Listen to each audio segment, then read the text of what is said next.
Maxoutil.com, un max d'outils à prix mini, présente.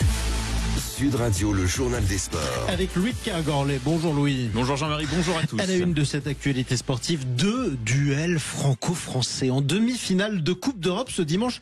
Qu'est-ce qu'on est gâté. Exactement, avec demi-finale alléchante entre l'Union Bordeaux-Bègles et le Stade Toulousain en Champions Cup, mais aussi du challenge européen entre Lyon et le Racing. Et pour en parler avec nous ce matin, nous avons Daniel Herrero, la voix du rugby sur Sud Radio. Bonjour Daniel.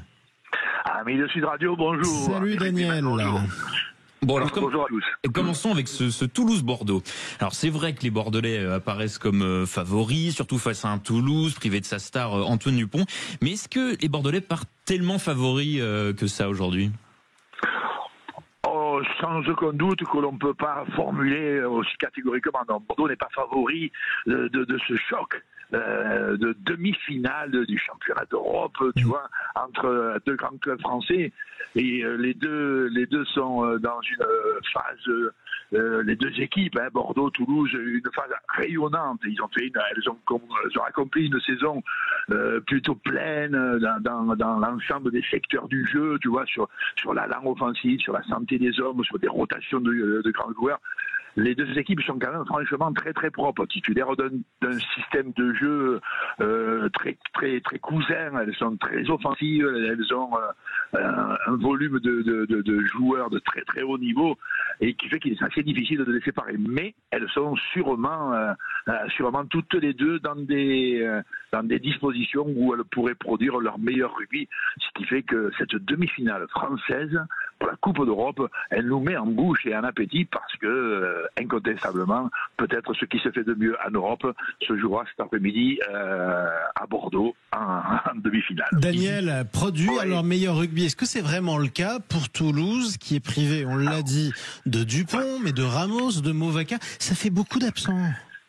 Oui, alors, le problème, il est sans aucun doute là. Maintenant, l'équipe de Toulouse, depuis plusieurs saisons, et sur cette saison actuelle, montre ou a montré régulièrement dans les rotations, dans les changements de joueurs, dans les doublons de la saison, c'est-à-dire matchs internationaux et matchs nationaux, l'équipe de Toulouse a montré quand même une constance dans la maîtrise de son jeu, je dirais. Tu vois, elle n'a pas été trop tributaire des variations. Or là, il reste que dans cette période, 3 ou 4 de ses meilleurs joueurs sont au frigo pour essentiellement des blessures dans cette période.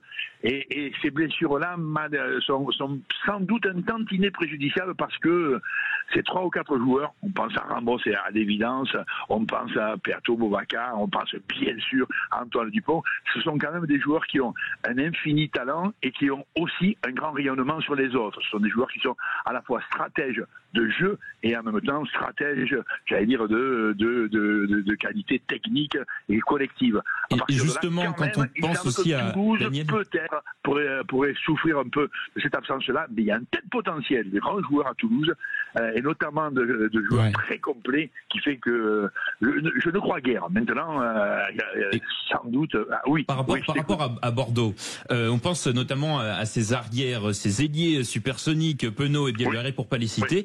Mais alors, en dehors de la vitesse et de l'explosivité de leurs arrières, est-ce qu'il y a d'autres secteurs où les Bordelais peuvent faire mal aux Toulousains aujourd'hui ? Alors, si on regarde les attributs collectifs, Bordeaux est une équipe qui est d'un classicisme très hautement performant. Bordeaux, c'est pas une équipe qui a inventé un type de rugby, ce que semble avoir fait l'équipe de Toulouse depuis maintenant plusieurs saisons, un type de rugby qui est basé sur le mouvement tout terrain, sur la récupération rapide, sur des impulsions individuelles vite relayées par tout le collectif. L'équipe de Bordeaux, elle est extrêmement classique, mais alors elle a 3 ou 4 arguments offensifs extrêmement rares. Tu l'as cité, les 2 ailiers, par exemple, bordelais, sont sans doute les 2 meilleurs ailiers du monde aujourd'hui. Ouais. On pense à Bielbarré et évidemment à Damien Penaud.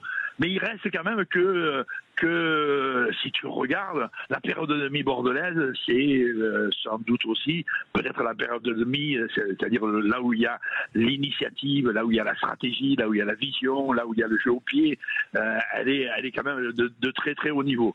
Il semble que ce soit dans le jeu collectif aujourd'hui bordelais, peut-être un petit peu plus en place que les Bordelais vont espérer, c'est-à-dire emporter ce match. Quoi. D'accord. Et je voulais aussi un petit mot aussi de de l'autre demi-finale du jour, le challenge européen entre le Loup et le Racing.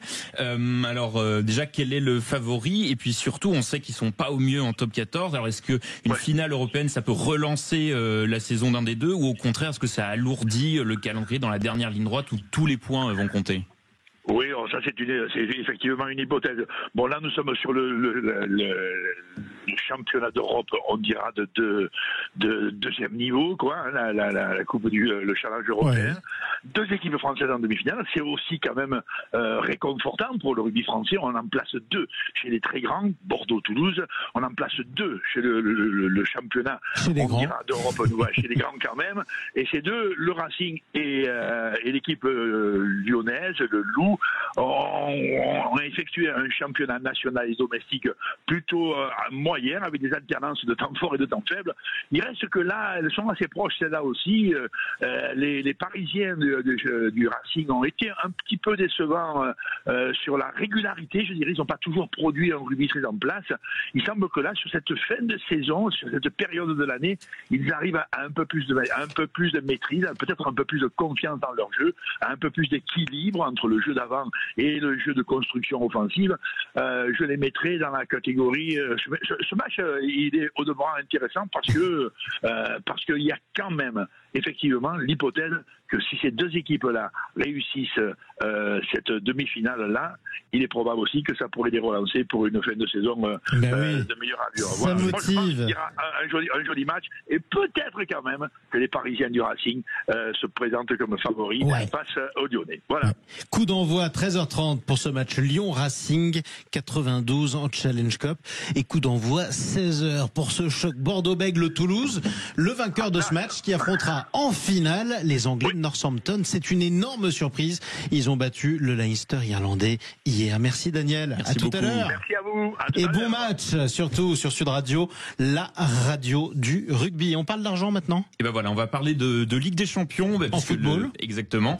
Puisque le match retour PSG Arsenal et le prix des places pour la demi-finale s'envole. Alors on s'est posé la question ce matin, combien est-ce qu'il faut débourser si vous voulez assister à ce choc, Théo Ampillac? Et je peux vous dire qu'il va falloir casser la tirelire. Les billets les moins chers pour ce PSG Arsenal historique sont affichés, tenez-vous bien, à 550 € frais de réservation. Les moins chers. Les moins chers.